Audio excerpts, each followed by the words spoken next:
ուղղությունների մասին արդեն մենք խոսացինք, բնականաբար թե կիբերամտանգության, թե ինժեներիայի մեջ, դրոնների արտիստների նախագծման աշխատանքներում, թե հայկական մեծ լեզվական եւ փոքր լեզվական մոդելներ, թե կրթական, թե մեքենայական ուսուցման, թե պետական կառավարման համակարգի կարիքների համար եւ մի փոքր ուղակի շահառուների շրջանակ առաջի տարվա համար կարելի է 300 շահառուի վրա կենտրոնալ 5 համալսարանի ամեն համալսարանը 1 լաբ կարող է լրացուցիչ ձևավորի կամ գործող լաբը մեծանա արդյունքում կարծում ենք 15 ստարտափ կարող է ձևավորվի եւ 50 նախատիպեր ծրագրեր կարող են լինել։ Հարցեր զեկուցողին։ Ինչպես։ Հա։ Համեցեք։ Առնրոն համայնքը կհիմնադիր Հայկ Կարապետյան։ Այդտեղ ուզում էի հարց ուղղեի թիրախային խմբի հետ կապված։ Ոնց հասկացա, մեծ մասը համալսարաններն են ու կան նաև տարբեր մասնավոր կրթական միայն համալսարաններն են ու կան տարբեր մասնավոր կրթական նախաձեռնություններ, միություններ, կազմակերպություններ, որտեղ այդ նույն պոտենցիալը նույնպես մեծ է ու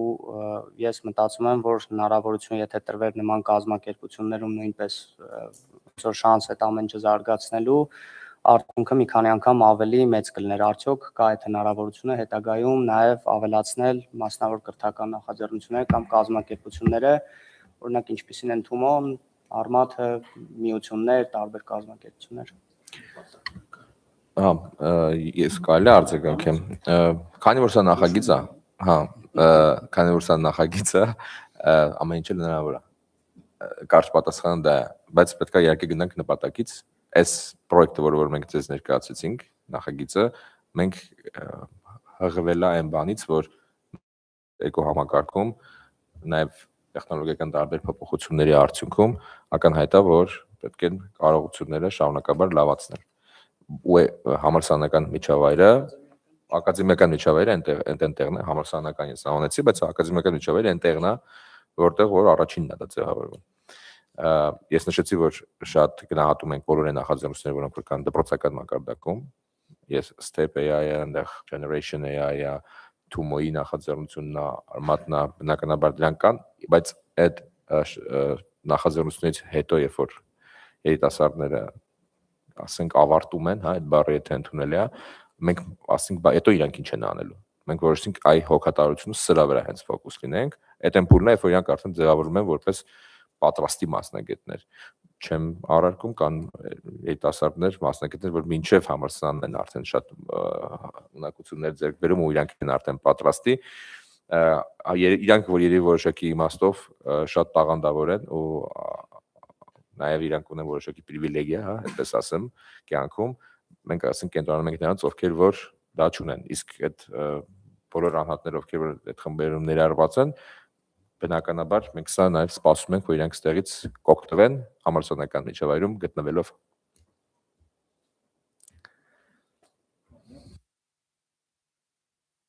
Ուղղակի մինչև այդ էլի, պարոն Սիմոնյան, ամեն դեպքում մենք չմոռանանք, որ կառավարությունը տվյալ պարագայում ԿԳՄՍ նախարարությունը հանրակրթական շերտում համագործակցում է մասնավոր հատվածի հետ եւ նկատի ունեմ այդ կրթական այդ մակարդակում չի կարելի նաեւ հաշվի չառնել այդ հանգամանքը, եթե կարող եք նաեւ ներկայացրեք, որ ավելի համապարփակ լինի պատասխանը, այսինքն մենք նաեւ գնահատել ենք եւ հասկացել ենք, որ հենց ակադեմիական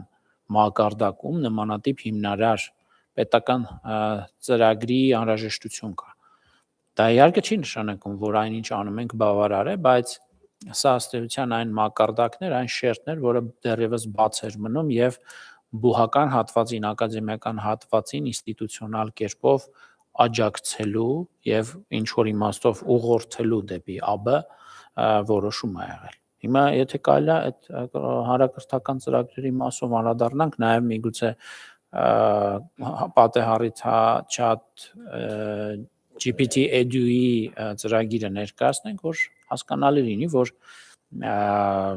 այլ շերտերում, կրթական այլ շերտերում արդեն իսկ մի շարք ծրագրեր արվում են։